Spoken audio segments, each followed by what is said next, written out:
Selamat pagi, nama saya Laurentius Alberto dengan NIM 201041717121. Baik, di sini saya akan menjelaskan ringkasan ruang lingkup manajemen operasi.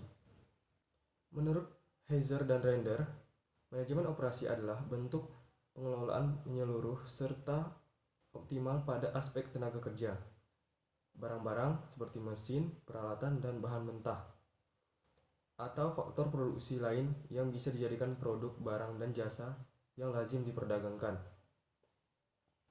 Dalam pendekatan lain, manajemen operasi juga diartikan sebagai pengelolaan, meliputi perencanaan, pengorganisasian, pengordinasian, dan pengendalian semua kegiatan yang terkait dengan barang serta jasa secara langsung. Manajemen operasi mempunyai 5 tujuan sebagai berikut.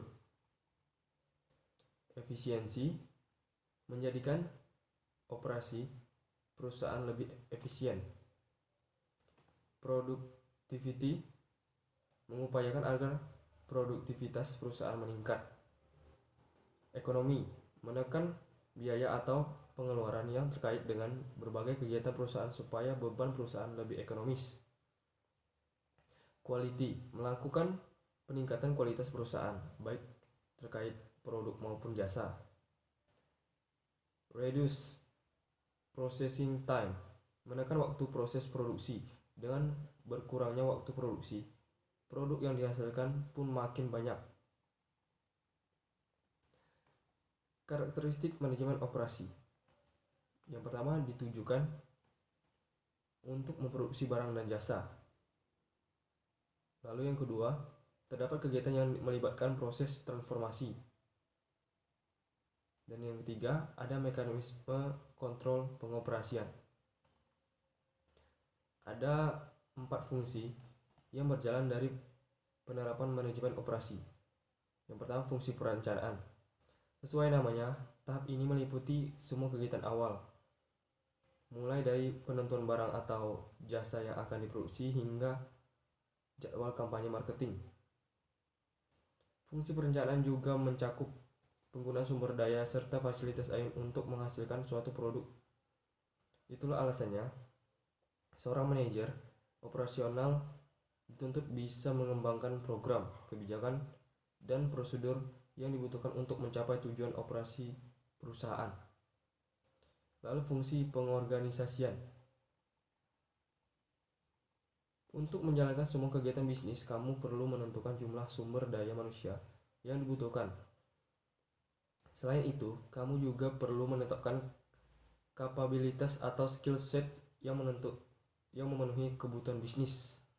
Dengan kata lain, seorang manajer operasional perlu membentuk struktur individu, grup, atau divisi dalam sebuah sistem operasional. Tentu saja, hal tersebut demi mencapai tujuan perusahaan. Fungsi penelaah. Di dalam operasional manajemen, perlu ada peninjauan setiap kegiatan operasi dan produksi.